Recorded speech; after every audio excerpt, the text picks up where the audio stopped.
Welcome back to On the Beat, everyone. I'm over here with Dr. Gregory Childrey and Dr. Clay Hudson, and we're talking all about women's health, not only internally but also externally. Of course, they are the people that run Columbus OB/GYN Specialty Centre. How are you, my friends? We are good. Okay, thanks for joining us again. I want to talk a little bit about, for people who don't know the services that you offer, what are the ones that you do at your clinic? Well, of course, we do obstetrical care for pregnant women. We do prenatal planning and work with patients with family planning, birth control. We do routine GYN examinations and take care of cancer screening for women. Oh, you do? Yes, as well as surgical procedures, including robotic surgical procedures and some infertility procedures. Okay, but it is a women's clinic, correct? It is. Okay, now I want to bring you into this conversation, Dr. Hudson. One of our viewers wrote in, when should a pregnant patient first seek care with her pregnancy? We always say as soon as possible, so we can identify the risk factors that they do or do not have. And also, usually get ultrasounds in the early part of pregnancy, around 6 to 7 weeks. Okay. And you said something off camera that people sometimes, is it over the counter? Yeah, even the over-the-counter pregnancy test will show a patient if they've got a positive test before they miss a menstrual period. Really? So that can create some controversy and problems for them, because when they call up and say, you know, I've just found out I'm pregnant, when should I come in and find out for sure? We have to make sure they're far enough along in the pregnancy that the ultrasound will even show where the pregnancy is. Really? So what are you saying to them? You have to wait a few extra weeks? Or? Usually, because you can get into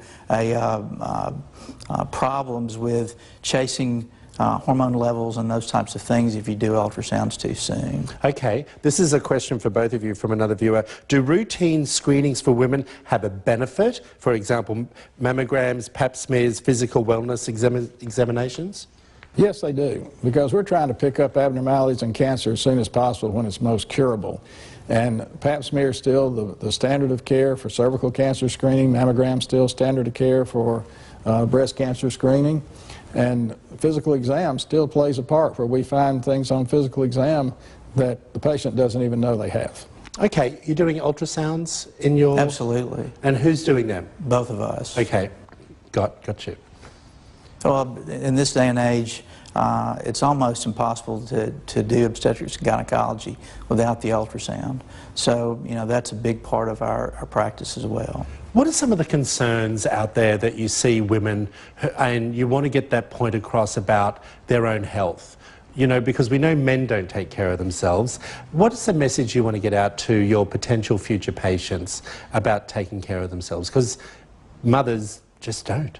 Yeah. Well, a lot of times the people think that they're not supposed to come back maybe after a hysterectomy, that they don't need to see us anymore, but there's still problems that we can help screen for and try to keep them out of trouble. Dr. Hudson, what are some of the things that you see coming into your office that women should be taken care of, but they're not, because we all know women think of themselves last? Right. Well, first of all, we always talk about cholesterol screening and diabetes glucose screening. Of course. As well as the pap smear and mammograms and those types of things.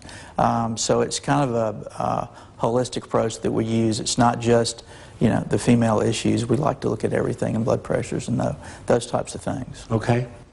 Doctor?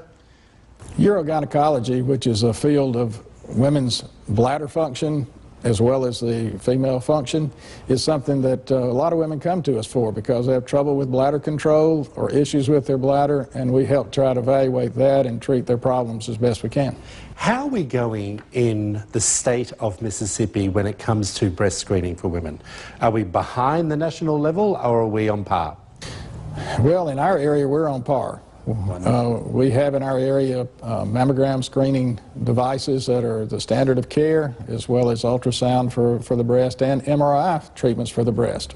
Well, that's good to hear. Again, thank you both for coming in. Looking forward to having more of a conversation with you. If you want to find out more information, there's it all is up on the screen, everyone. Columbus OB/GYN Specialty Centre, Dr. Childrey and Dr. Hudson. We'll be right back after this short break.